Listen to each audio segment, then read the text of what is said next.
Lewis and Clark, Blood, Bears, and the Birth of an Empire.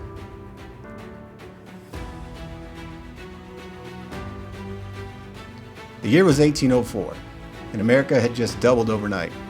President Thomas Jefferson, sharp-eyed Virginian with a mind full of stars and a sphere of influence, handed Meriwether Lewis a sealed order with a single command: find the Northwest Passage, talk to every tribe that'll listen, and claim the West before the British or the Spanish steal it. Lewis, the battle-hardened captain with a scientist's soul, picked his best friend, William Clark, the map-making son of a Revolutionary War hero, and together they forged the core of discovery. 45 men, one flag, zero excuses.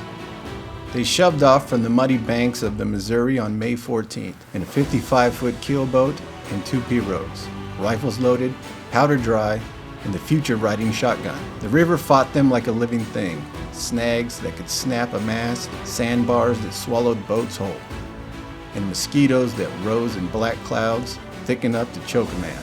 But these weren't tourists. These were hard men, hunters, blacksmiths, carpenters, and a one-eyed French boatman who cursed in 3 languages. Private John Coulter could outrun a deer. A black slave named York stood 6'4" and could wrestle a bull buffalo to the ground. They sang, they swore, they bled, and they pushed west. By late summer, they met the Teton Sioux. The warriors rode up painted for war, demanding tribute. Lewis didn't blink. He ordered the swivel gun loaded with grape shot, stepped forward, and gave the speech that would echo across every campfire from here to the Pacific. We come as brothers under the Great White Father. Trade with us or fight us, your choice. But know this, the United States does not pay tribute to any man. The Sioux backed down. Word spread. The white men with the thundersticks meant business.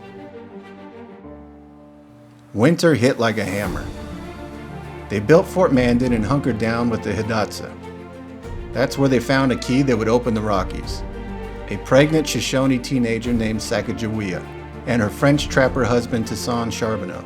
Lewis sized her up. Quiet, tough as rawhide. Clark called her the woman who makes men look soft. She never complained. When the baby came in the dead of winter, he kept cooking for the entire Corps.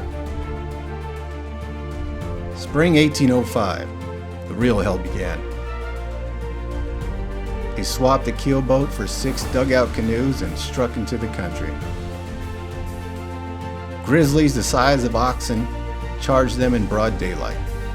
One nearly took Lewis's head off. He dropped it at 10 paces with a single rifle ball while the rest of the men reloaded. The buffalo herd stretched horizon to horizon, thousands upon thousands. Men ate so much meat they joked their veins ran with gravy. Then the food ran out. They gnawed on candles, boiled moccasins, and still they marched. The Great Falls nearly broke them. 18 miles of white water and cliffs. They portaged everything: boats, cannons, supplies, Sacagawea's newborn strapped to her back.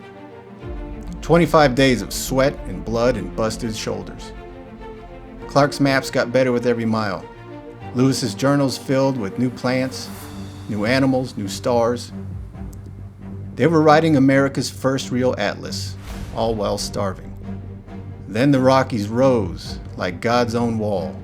Snow in August. Horses dying. Sacagawea, half-starved herself, suddenly recognized the land. "My people," she whispered, pointing to the peaks. The Shoshone. Her brother, Chief Kamiaway, rode out to meet them. The reunion was raw. Tears, embraces. The woman who'd been lost is now the bridge between 2 worlds. They traded horses, guns, and promises. The Shoshone guides took them across the bitter routes on the Lolo Trail. Narrow, icy, deadly. November 7th, 1805. The roar hit them before the sight. They crested a ridge, and there it was, the Pacific. Gray, endless, smashing against the rocks like it wanted to swallow the continent. Clark scribed in his journal the words every American school kid should know by heart. Ocean in view. Oh, the joy. They'd done it. Coast to coast, 2 years, 4,000 miles, one flag planted where the sun sets. The return trip was just as savage. Hostile tribes, flash floods,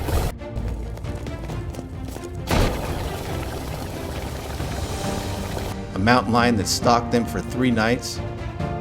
But the core was unbreakable now. They had seen the elephant and lived. In September 1806, they paddled back into St. Louis to cannon salutes and cheering crowds. Jefferson met them like conquering kings. Lewis carried the journals, Clark carried the maps. Together they carried proof that the American spirit, rugged, curious, fearless, could bend a continent to its will.